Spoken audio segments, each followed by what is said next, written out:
चला मित्रांनो, पुढचा मुद्दा येतो उपग्रह, सॅटेलाइट. ठीक आहे. उपग्रह म्हणजे काय अगोदर आता ते लक्षात घेऊ. हा आपला सूर्य आहे आणि सूर्याभोवती पृथ्वी नियोजित व लंबवर्तुळाकार कक्षेत फिरत असते. ठीक आहे.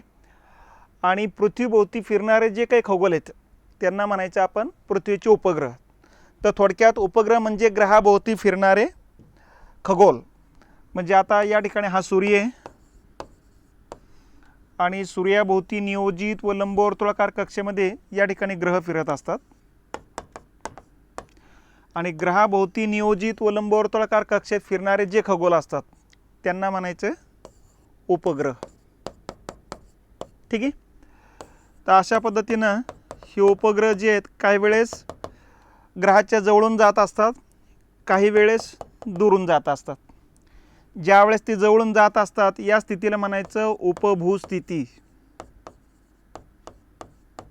आणि ज्या वेळेस ती दुरून जात असतात या स्थितीला म्हणायचं अपभू स्थिती.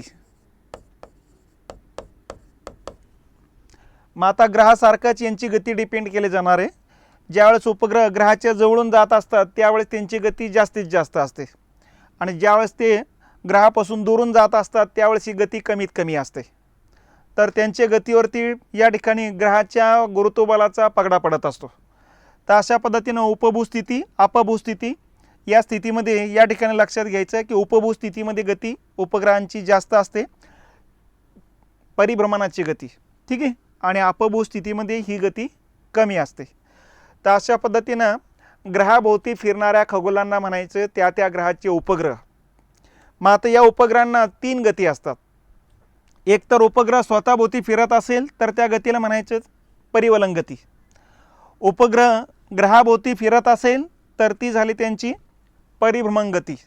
आणि उपग्रह ग्रहाभोवती फिरता फिरता ग्रह सूर्याभोवती फिरतो, म्हणजे ऑटोमॅटिक जसा ग्रह पुढे जाईल तसा तो ग्रहाभोवती फिरत चालतो. ठीक आहे. आणि सूर्याभोवती पण चक्कर पूर्ण होऊन जाते, तर त्याला म्हणायचं वैश्विक गती. तर अशा पद्धतीनं उपग्रहांना 3 गती असतात. नंबर 1 असते परिवलन गती, नंबर 2 असते परिभ्रमण गती, आणि नंबर 3 असते वैश्विक गती. अशी या 3 प्रकारच्या गती या ठिकाणी उपग्रहांना असतात. मग अशा पद्धतीनं जेवढे 8 ग्रह आहेत आपले, या 8 ग्रहापैकी फक्त 2 ग्रहांनाच उपग्रह नाहीत, बुध आणि शुक्र. बाकीच्या सर्व ग्रहांना उपग्रह आहेत. मग आता बाकीच्या ग्रहांना उपग्रह, कुठल्या ग्रहाला किती उपग्रह आहे? आता यासाठी सर्वात जास्त उपग्रह आहेत बघा शनीला, जवळपास 145 उपग्रह आहेत. ठीक आहे. नंबर 2ला येतो गुरु, गुरुला 95 उपग्रह आहेत. नंबर 3ला येतोय युरेनस, 27 उपग्रह आहेत. नेपच्यून 14 उपग्रह आहेत. मंगळ 2 उपग्रह आहेत. आणि पृथ्वी एकच उपग्रह आहेत. तर जास्तकडून कमीकडे जाताना सर्वात जास्त उपग्रह असलेला ग्रह आहे शनी, 145 उपग्रह आहेत. आणि सर्वात कमी उपग्रह असलेला ग्रह आहे पृथ्वी, एकच उपग्रह आहे, त्याचं नाव आपण चंद्र ठेवलेलं आहे. आणि राहिला बुध आणि शुक्र, या 2 ग्रहांना उपग्रह नाहीत किंवा 0 उपग्रह आहेत त्यांना. तर अशा पद्धतीनं ही उपग्रहाची संकल्पना लक्षात घेतली पाहिजे. तर याला म्हणायचं उपग्रह, इंग्लिशमध्ये आपण त्याला म्हणायचं सॅटेलाइट. ठीक आहे. पुढच्या संकल्पनेकडे जाऊ. आता ही उपग्रहांची संख्याबद्दलची माहिती आहे आपली. उपग्रहांचे नावं दिलेले आहेत.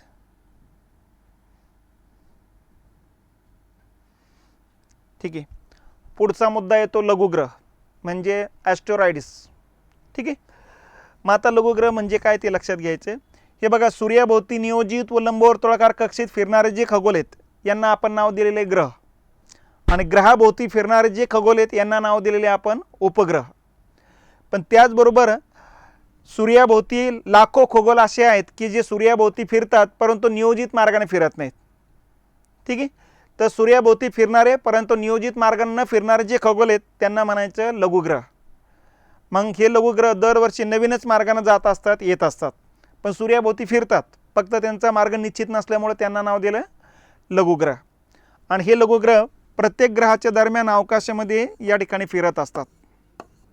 ठीक आहे. या ठिकाणी सुद्धा आहे, या ठिकाणी सुद्धा आहे. प्रत्येक ग्रहाच्या दरम्यान अवकाशामध्ये जी पोकळी, या पोकळीतून ते सूर्याभोवती फिरत असतात आणि यांची संख्या प्रत्येक ग्रहादरम्यान हजारोच्या संख्येने आहे. आणि यात सर्वात जास्त संख्या मंगळ आणि गुरु ग्रहादरम्यान आहे. आणि यांच्या दरम्यानची जी संख्या आहे ही जवळपास 40,000 ते 50,000 इतके आहेत. ठीक आहे. तर अशा पद्धतीनं मंगळ आणि गुरु ग्रहादरम्यान या ठिकाणी हा जो पट्टा आहे या पट्ट्यालाच नाव दिलं लघुग्रहाचा पट्टा. हा लघुग्रहाचा पट्टा या ठिकाणी येत असतो. ठीक आहे. ज्यामध्ये 40,000 ते 50,000 लघुग्रह आहेत. मग रात्रीच्या वेळेस आपण आकाशात ज्यावेळेस बघतो तर त्यावेळेस ज्या लाखो आपल्याला चमकणारे तारे सारखे दिसतात हे मेजॉरिटी लघुग्रह असतात. यांची संख्या 1.5 लाख ते 2 लाखाच्या आसपास आहे आणि सर्वात जास्त या 2 ग्रहादरम्यान येत असते. ठीक आहे. आणि म्हणून मग हे नियोजित कक्षेत फिरत नसल्यामुळं कधी कधी एखाद्या ग्रहाच्या गुरुत्वबलाच्या कक्षेत येऊन जातात. उदाहरणार्थ शेजारी आता ज्युपिटर नावाचा ग्रह आहे म्हणजेच गुरुग्रह, आणि या गुरुग्रहाचा आकार आपल्या पृथ्वीपेक्षा जवळपास 12 पटीने जास्त मोठा आहे. त्यामुळे साहजिकच त्याची गुरुत्वबलसुद्धा प्रचंड आहे. आणि म्हणून मग एखादा लघुग्रह त्याच्या गुरुत्वबलाच्या कक्षेत आला रे आला की तो त्याच्याकडे खेचला जातो. आणि त्याच्याकडे खेचला गेला की मग वेगानं अवकाशातून तो खगोल या ठिकाणी लघुग्रह त्याच्याकडे प्रवास करतो. आणि प्रवास करताना अवकाशातल्या वेगवेगळ्या किरणांसोबत घर्षण होते आणि यातून ते पेट घेतले जातात. मग आपण म्हणतो तारा तुटला. तारा तुटत नसतो, तारा फुटत असतो. ठीक आहे. मग इथं जो काही तारा जाताना दिसतो तो ताऱ्यासारखा तो लघुग्रह असतो. फुल पेटला गेल्यानंतर मग आपल्याला अग्नीसारखा तो जोळा दिसायला लागतो आणि आपल्याला वाटतो तो तारा आहे. पण तो तारा पण या ठिकाणी ग्रहावरती जाण्याच्या अगोदर जळून खाक झालेला आहे. इतका अवकाशातलं कोट्यवधीचं अंतर असतं ते. पण आपल्याला थोडी मान अशीच हलवण्यापुरतं असं वाटायला लागतं की जागेच गेला आहे तो, पण त्या अवकाशातलं बरंच अंतर त्यांनी पार केलेलं असतं. तर अशा पद्धतीनं ह्या अवकाशीय घटना रात्रीतून 4-5 तर सहज दिसतात, तर ते लघुग्रह असतात. ठीक आहे. आणि या पट्ट्यातल्याच लघुग्रहापैकी 1994 मध्ये या ठिकाणी जवळपास 9 लघुग्रह एकानंतर एक गुरुग्रहावरती जाऊन आढळले होते. ही अवकाशातली सगळ्यात चमत्कारिक आणि महत्त्वाची घटना मानली जाते. एकानंतर एक जे काही 9 लघुग्रहावरती गुरुवरती जाऊन आढळले त्यालाच नाव दिले जातं बघा शूमेकर 9. ठीक आहे. शूमेकर 9 जे काही लघुग्रह आहे एकानंतर एक या ठिकाणी 9 लघुग्रह गुरुवरती आढळलेले 1994 मध्ये. आणि त्यामुळं या ठिकाणी जे काही लघुग्रह आढळले त्यातले 2 लघुग्रह पृथ्वीपेक्षा मोठ्याल्या आकाराचे होते, हेही लक्षात घेतलं पाहिजे. त्यामुळं साहजिकच मोठा खड्डा किंवा जसं लोणारचं सरोवर तयार झालेलं आहे तशा प्रकारचे खड्डे गुरुवरती आढळले असणारेच, तयार झाले असणाऱ्याचे.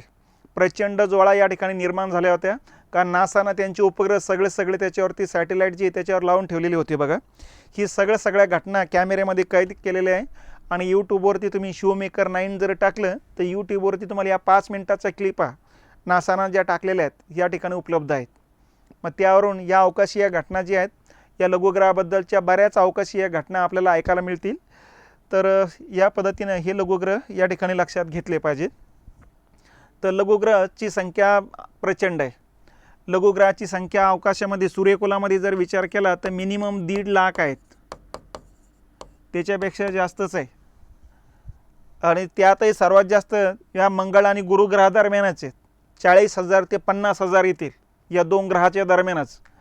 तर अशा पद्धतीनं या ठिकाणी हे लघुग्रह येत असतात बघा. तर ही लघुग्रहाची संकल्पना आहे. मग लघुग्रह म्हणजे काय? सूर्याभोवती अनियोजित मार्गाने फिरणारे खगोल. नियोजित मार्ग त्यांचा नसतो म्हणून त्यांना अनियोजित मार्गाने फिरणारे खगोल म्हणतो आपण. तर त्यांना म्हणायचं लघुग्रह. आणि लघुग्रहाची टोटल संख्या 1.5 लाखापेक्षा जास्त आहे. आणि सर्वात जास्त लघुग्रहाची संख्या मंगळ आणि गुरु ग्रहादरम्यान आहे. यालाच म्हणायचं लघुग्रहाचा पट्टा. मग यावरून मग आपण ग्रहाचे 2 प्रकार पाडलेले आहेत. कुठले? सूर्य ती लघुग्रहाचा पट्टा, यांच्या दरम्यान जेवढे ग्रह आहेत या ग्रहांना आपण नाव दिलं होतं अंतर्ग्रह. हे अंतर्ग्रह आहेत बुध, शुक्र, पृथ्वी, मंगळ. आणि लघुग्रहाच्या पट्ट्याच्या पलीकडचे जे काही ग्रह आहेत यांना आपण नाव दिलं होतं बाह्यग्रह, बहिर्गत ग्रह. मग यामध्ये गुरु, शनी, युरेनस, नेपच्यून. तर अशा पद्धतीनं 4 ग्रह म्हणजे या ठिकाणी बाह्यग्रह आहे आणि हे 4 ग्रह म्हणजे अंतर्ग्रह होते. तर अशी थोडक्यात संकल्पना लक्षात घ्यायची. याला म्हणायचं लघुग्रह किंवा ॲस्ट्रॉइड्स. ठीक आहे. सूर्याभोवती अनियोजित कक्षेत फिरणाऱ्या खगोलांना लघुग्रह म्हणतात. आता पुढची संकल्पना आहे बटुग्रह, डॉर्फ प्लॅनेट. ठीक आहे. आता बटुग्रह म्हणजे काय नेमके अगोदर ते समजून घ्यायचे. पहिला बटुग्रह आपला प्लुटो आहे, म्हणून प्लुटोचे या ठिकाणी दर्जा लक्षात घेतला पाहिजे आपण. आता बटुग्रहाची संकल्पना समजून घेण्याच्या अगोदर 2-3 गोष्टी अगोदर आपण क्लिअर करून घेऊ. पहिला मुद्दा येतो या ठिकाणी सूर्य आणि सूर्याभोवती नियोजित व लंबवर्तुळाकार कक्षेत फिरणारे जे खगोल असतात त्यांना आपण नाव दिलेले ग्रह. आणि अशी टोटल ग्रह होते अगोदर 9, सध्या 8च आहेत. आणि तो 9वा ग्रह होता प्लुटो, जो सर्वात शेवटचा होता. सध्या सर्वात शेवटचा जो आहे तो येतोय नेपच्यून. मग आता समजून घ्यायचा हा नेपच्यून आहे, ही नेपच्यूनची कक्षा आहे. आणि याच्या पलीकडची जी कक्षा आहे, याच्या पलीकडची कक्षा आहे ते प्लुटोची. म्हणजे नेपच्यून जर एवढा असेल तर नेपच्यूनपेक्षा खूप छोटा, नेपच्यूनपेक्षा लहान येतो पृथ्वी, पृथ्वीपेक्षा लहान येतो शुक्र, शुक्रपेक्षा लहान आहे मंगळ, आणि मंगळपेक्षा लहान बुध, आणि बुधपेक्षा लहान होता इथं प्लुटो. मग नेपच्यून जर एवढा असेल तर एवढाच प्लुटो आहे. ठीक आहे. आणि ही त्याची पलीकडची कक्षा आहे. कक्षा म्हणजे सूर्याभोवती फिरण्याचा मार्ग आहे.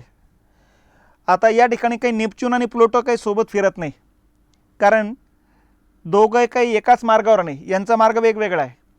आणि आपल्याला माहिती आहे सूर्याच्या जो जवळून जातो त्याची गती जास्त असते, सूर्यापासून जो दूर असतो त्याची गती त्या तुलनेत कमी असते. म्हणजे प्लुटोच्या तुलनेमध्ये नेपच्यूनची गती जास्त आहे, म्हणून नेपच्यून वेगानं फिरत असतो प्लुटोच्या तुलनेमध्ये. ठीक आहे. आणि प्लुटोची गती त्या तुलनेत कमी आहे. त्यामुळे नेपच्यून इथं असेल तर प्लुटो कुठेतरी इकडं असतो किंवा इकडं असतो. ठीक आहे. त्याच्याच मार्गावरती, पण यांच्यातलं अंतर खूप जास्त अंतरावर असतं. पण मग 150 वर्षातून एकदा होतं काय की नेमके या ठिकाणून नेपच्यून चालू असतो आणि या ठिकाणून प्लुटो जात असतो. आणि अशा वेळेस या दोघातलं अंतर मग कमी होऊन जातं. आणि अशा पद्धतीनं अंतर ज्यावेळेस कमी होतं त्यावेळेस मग नेपच्यूनच्या प्रचंड गुरुत्वबलामुळं प्लुटो त्याच्या मार्गावर राहत नाही, तो खेचला जातो मग. आणि अशा पद्धतीनं तो त्याचा मार्ग सोडतो आणि मार्ग सोडून इकडे यायला लागतो. बघा, इकडे येईपर्यंत हा पुढं निघून जातो. मग हा पुढं निघून गेला की मग परत तो त्याच्या मार्गाने फिरतो. आणि अशा पद्धतीनं मग पुढचे 100-150 वर्षे काही मार्ग सोडत नाही. आणि 100-150 वर्षानंतर परत हा फिरून असा आला की नंतर मग परत त्या दोघांची भेट व्हायला लागते, परत तो कक्ष सोडतो. तर अशा पद्धतीनं शास्त्रज्ञांना हे पहिल्यांदाही कळलं होतं की बाबा तो त्याची कक्षा सोडतोय. पण मग शास्त्रज्ञांचं म्हणणं हे होतं की तो नियोजित कक्षेत फिरतो, फक्त नेपच्यून ज्यावेळेस जवळ येतो त्यावेळेस तो त्याच्या प्रभावाखाली त्याचा मार्ग सोडतो. म्हणजे ओरिजिनल तो बाकीच्या कालखंडात त्याच्यात तो त्याच्या कक्षेतच फिरतोय, म्हणजे याचा अर्थ तो ग्रहच आहे. म्हणून ग्रहाचा दर्जा त्याला दिला गेला होता. आणि म्हणून 2007 पर्यंत जवळपास 9 ग्रह आपण मानत होतो. मग 1990च्या कालखंडामध्ये पॉसिडॉन नावाच्या शास्त्रज्ञांनी परत 2 खगोल शोधून काढलेत. आणि जे 2 खगोल शोधून काढलेत ते सुद्धा बराच कालखंड सूर्याभोवती नियोजित मार्गाने फिरत होते व थोड्या काळासाठी कक्षा सोडत होते. मग त्यांनी आंतरराष्ट्रीय जी खगोलीय संस्था आहे, जिचं मुख्यालय झेकोस्लोवाकियाची राजधानी प्रागला आहे, या संस्थेकडे अर्ज केला आणि सांगितलं की यांना ही ग्रहाचा दर्जा द्यावा.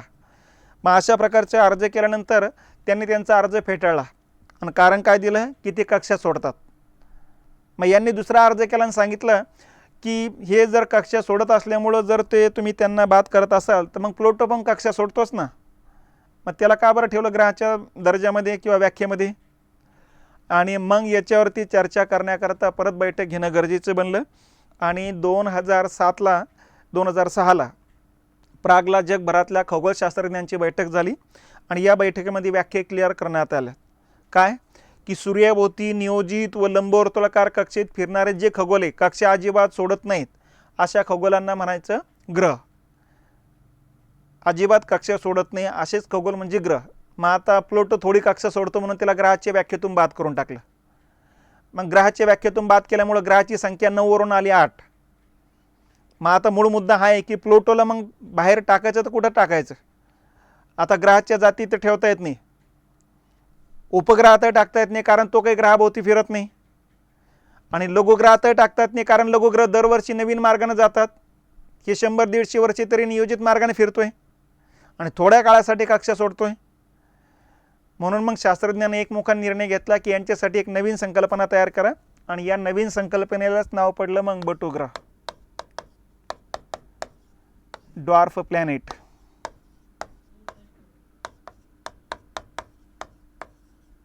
ठीक आहे. मग बटू ग्रह म्हणजे काय? सूर्याभोवती बराच काळ नियोजित मार्गाने फिरणारे व थोड्या काळासाठी कक्षा सोडणारे खगोल, त्यांना म्हणायचं बटू ग्रह.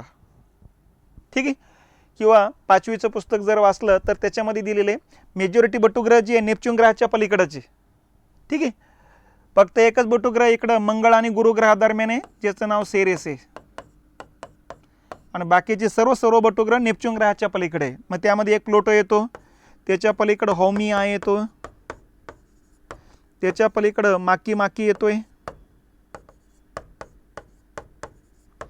आणि त्याच्या पलीकडे एरेस येतो. तर अशा पद्धतीनं हे 5 बटुग्रह सध्या या ठिकाणी अस्तित्वात आहेत. आणि म्हणून मग या ठिकाणी दुसरी व्याख्या करण्यात आली की नेपच्यून ग्रहाच्या पलीकडील सूर्याभोवती फिरणाऱ्या खगोलांना म्हणायचं बटुग्रह. मग अशा 2 पद्धतीने व्याख्या या ठिकाणी करण्यात येतात. पहिली व्याख्या काय? सूर्याभोवती बराच काळ नियोजित मार्गाने फिरणारे व अल्प काळासाठी कक्षा सोडणारे खगोल, त्यांना म्हणायचं बटुग्रह. आणि दुसरी व्याख्या काय? नेपच्यून ग्रहाच्या पलीकडील सूर्याभोवती फिरणारे खगोल, त्यांना म्हणायचे बटुग्रह. दोन्ही पद्धतीने व्याख्या लक्षात ठेवा. मग ही संकल्पना जी आहे बटुग्रहाची 2007 पासून अस्तित्वात आलेली आहे बघा. आणि सध्या बटुग्रहाची संख्या किती आहे? तर या ठिकाणी सध्या बटुग्रहाची संख्या 5 आहेत. 5 कुठले कुठले? नंबर 1 येतो सेरेस, नंबर 2 येतो प्लूटो, नंबर 3 येतो हॉमिया, नंबर 4 येतो माकी, आणि नंबर 5 येतो एरेस. ठीक आहे. यापैकी सर्वात मोठा सेरेस आहे. ठीक आहे. तर अशा पद्धतीनं सूर्यापासून दूर जाताना क्रमानं लागणारे बटुग्रह जर विचारले तर हा क्रम पण लक्षात घ्यायचा: सेरेस, प्लूटो, हॉमिया, माकी, एरेस. तर अशा पद्धतीनं ही एक संकल्पना लक्षात घ्यावी. तर त्याला म्हणायचे बटुग्रह, ड्वार्फ प्लॅनेट. सूर्याभोवती बराच काळ नियोजित कक्षेत फिरणारे व काही काळासाठी कक्षा सोडणारे खगोल म्हणजे बटुग्रह. सध्या मग ग्रह किती आहेत? तर सध्या ग्रहांची संख्या येते 8. ठीक आहे. आणि मग प्लूटो काय आहे? तर बटुग्रह आहे. तर बटुग्रह म्हणजे काय? तर ही संकल्पना लक्षात घ्यायची. ठीक आहे. शेवटचा मुद्दा येतो यातला, सूर्यकुलाची आपण माहिती घेतोय त्यातला शेवटचा मुद्दा येतो धूमकेतू म्हणजेच कॉमेट. मग आता धूमकेतू म्हणजे काय आता ते लक्षात घ्यायचे बघा. धूमकेतू जर आपण बघितलं तर हे गोठलेल्या द्रव्याने आणि धुलिकणाने बनलेलं आहे. धुलिकण आणि गोठलेलं द्रव्य म्हणजे पाणी जे आहे ते गोठलेल्या स्वरूपात असतं बघा, आणि जे धुलिकण आहे हे धुलिकणाचा समुच्चय असतो. तर धुलिकणाच्या समुच्चयातून बनलेला खडक, दगड, उल्का म्हणतो आपण त्याला. ठीक आहे. आता या ठिकाणी एक लक्षात घेतलं पाहिजे, छोटा आकार असेल तर उल्का म्हणतो, आणखीन छोटा आकार असेल तर आशनी म्हणतो, आणि आकार प्रचंड असेल तर मग धूमकेतू म्हणत असतो. आता हे जे धूमकेतू असतात हे सूर्याभोवती दीर्घ लंबवर्तुळाकार कक्षेत फिरत असतात. म्हणजे यांची कक्षा जी आहे या ठिकाणी प्रचंड अंतराची असते. हा जर सूर्य असेल, सूर्याभोवती मग आपल्याला माहिती आहे की नियोजित व लंबवर्तुळाकार कक्षेत फिरणारे जे खगोल आहे आपण त्यांना नाव दिलेले आहे ग्रह. पण यांची जी कक्षा आहे ह्या अशी लंबी वर्तुळाकार असते, आणि असं दीर्घ लंबवर्तुळाकार कक्षेत फिरत असल्यामुळं त्याला म्हणायचं धूमकेतू. म्हणून धूमकेतू आपल्याला या ठिकाणी लवकर दिसत नसतो, कारण असा एकदा निघून गेला की त्याच्यानंतर आपल्याला बऱ्याच वर्षानंतर दिसतो. हेल्याचा धूमकेतू आपल्याला जवळपास 76 वर्षानंतर दिसतो. हेल-बॉबचा धूमकेतू आणखीन जास्त काळानंतर दिसतो. आणखीन पलीकडचे जे धूमकेतू आहेत आणखीन त्यांचा कालावधी जास्त असतो. तर अशा पद्धतीनं सूर्याभोवती दीर्घ लंबवर्तुळाकार कक्षेत फिरणारे जे खगोल आहेत, जे द्रव आणि घनरूपानं बनलेले आहेत किंवा धुलिकणांनी बनलेले आहेत, त्यांना म्हणायचं धूमकेतू, कॉमेट. मग हे धूमकेतू या ठिकाणी नेहमी लक्षात ठेवायचं. सूर्याच्या बाजूने जर बघितलं आपण तर लक्क प्रकाशमान दिसायला लागतील बघा. आणि अपोजिट भागामध्ये इकडे जर बघितलं तर इकडे जे धुलीकण आहे याच्यावरती प्रकाश पडला गेल्यामुळे ते शेपटीसारखे दिसायला लागतात. याची ही शेपटी या बाजूला दिसायला लागत असते बघा. ठीक आहे. आता या ठिकाणी तुम्ही बघू शकता ही शेपटी या ठिकाणी दाखवलेली आहे. म्हणजे याचा अर्थ सूर्य या बाजूनं या ठिकाणी दाखवलेला आहे. इथे इकडे शेपटी दाखवलेली आहे म्हणजे याचा अर्थ या बाजूनं सूर्य आहे. ठीक आहे. आता या ठिकाणी जर बघितले तर या बाजूनं सूर्य आहे म्हणजे इकडे शेपटी दाखवलेली आहे. हा शेपटीचा भाग लागत असतो. ते शेपटी दिसत असेल तर समजून घ्यायचं धूमकेतू आहे आणि शेपटी दिसत नसेल तर क्लिअर कट आहे की तो धूमकेतू नाही आहे. मग तो लघुग्रह असू शकतो, ग्रह असू शकतो, उपग्रह असू शकतो. ठीक आहे. तर या प्रकारातला काहीतरी तो असू शकतो. तर अशा पद्धतीनं द्रव्य आणि धुलीकणाने बनलेले अवकाशातली आणि दीर्घ लंबवर्तुळाकार कक्षेत फिरणारे खगोल त्यांना म्हणायचं धूमकेतू.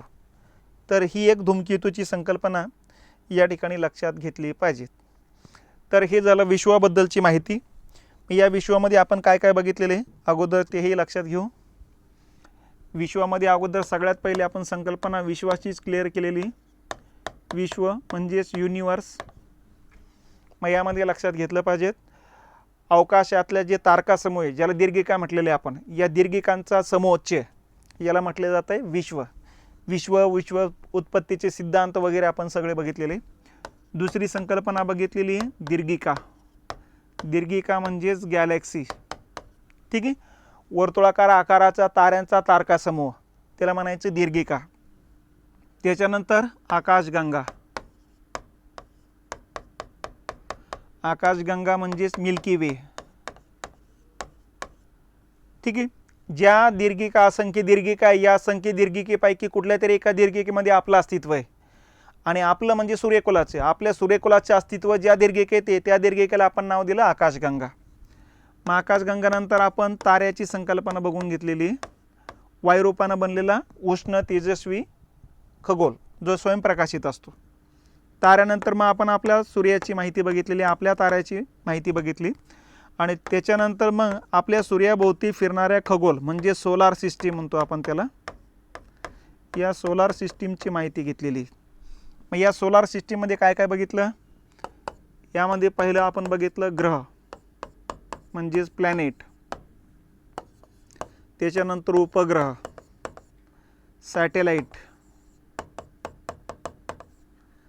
त्याच्यानंतर बघितलं आपण लघुग्रह, ॲस्ट्रॉइड्स. त्याच्यानंतर बघितलेले बटुग्रह, ड्वार्फ प्लॅनेट. आणि त्याच्यानंतर बघितलं आपण धूमकेतू, कॉमेट. तर अशा पद्धतीनं एवढ्या संकल्पना आपण या विश्व आणि विश्वाशी संबंधित ज्या संकल्पना आहे एवढ्या संकल्पना क्लिअर केलेल्या आहेत. आता याच्यावरती आयोगाने जे प्रश्न विचारलेले त्या प्रश्नाबद्दल थोडक्यात माहिती आपण घेण्याचा प्रयत्न करू. आता हे बघा, प्रचंड विस्फोटाद्वारे विश्व उत्पत्तीबाबतचा अलेक्झांडर फ्राइडमॅन यांनी मांडलेला सिद्धांत खालीलपैकी कोणता आहे. तर यांनी जो सिद्धांत मांडलेला आहे त्यालाच म्हणायचं बिग बँग थिअरी. ठीक आहे. किंवा मराठीत म्हणायचं महाविस्फोट सिद्धांत. आणि हा महाविस्फोट सिद्धांत जो आहे तो 1920च्या कालखंडात मांडलेला आहे आणि हा मांडला गेलेला आहे अलेक्झांडर फ्राइडमॅन आणि ॲबे जॉर्ज लॅमेत्रे या दोघांकडून मांडला गेलेला आहे. ठीक आहे. आता हा स्थिरावस्था सिद्धांत हर्मन ब्रॉन्डी आणि थॉमस गोल्डनं मांडलेला आहे. हर्मन ब्रॉन्डी आणि थॉमस गोल्ड. ठीक आहे. आणि विश्व प्रसारण सिद्धांत जो आहे हा जयंत नारळीकरांनी मांडलेला आहे जे महाराष्ट्राचे आहे आपले. ठीक आहे. तर या पद्धतीनं या थिअरीज लक्षात ठेवा. पुढचा प्रश्न आहे ताऱ्यावरील ऊर्जा निर्मितीबाबत योग्य विधान ओळखा. ताऱ्यावरती ऊर्जा कशी निर्माण होते. हिलियमच्या हायड्रोजनमध्ये विलिनीकरण होऊन की हायड्रोजन व हिलियमच्या संयोगातून की हायड्रोजनचे हिलियममध्ये विलिनीकरण होऊन की हायड्रोजन व हिलियमच्या विखंडनातून असे 4 पर्याय. मग आपल्याला माहिती आहे ताऱ्यावरती ऊर्जा या पद्धतीनं तयार होत असते. 2 हायड्रोजनचे कण एकत्र येतात, 1 हिलियमचा कण तयार होत असतो. ठीक आहे. मग आता इथं लक्षात येईल तुमच्या हायड्रोजनचे हेलियममध्ये विलीनीकरणातून, म्हणजे हा पर्याय या ठिकाणी येत असतो. याच पद्धतीला म्हणायचं केंद्रकीय सम्मिलन पद्धत. ठीक आहे, किंवा न्यूक्लिअर फ्युजन मेथड. आणि या पद्धतीनं निर्माण होणारी जी ऊर्जाची प्रोसेस जी आहे ती थांबवता येत नाही. शेवटी ताऱ्याचा आकार वाढत जातो, उष्णता वाढत जाते, प्रचंड उष्णतेमुळे त्याच्यामध्ये विस्फोट होऊन जातो मग, आणि एका ताऱ्यापासून मग शेकडो तारे जन्माला येतात. बघा, पुढचा मुद्दा आहे पृथ्वीवर प्रकाश येण्यासाठी लागणारा कालावधी किती आहे.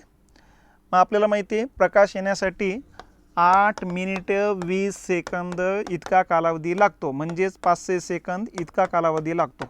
असे पर्याय असायला पाहिजेत. आता तसे पर्याय काही दिसत नाही. इथं दिला 8.20 सेकंद, म्हणजे 8 सेकंद आणि 20 मायक्रोसेकंद. इथे दिला 8 मिनिटं आणि 20, म्हणजे हा पर्याय आपला उत्तर असायला पाहिजेत. पण बरेच जण या ठिकाणी हा पर्याय मारतील, कारण याच्यामधला फरक लवकर लक्षात येणार नाही. क्लिअर कट असं असलं पाहिजेत किंवा असं असलं पाहिजेत, आणि तसं नसेल तर मग असं असेल. हे 3 पद्धतीनं इथं मांडण्याच्या पद्धती आहेत.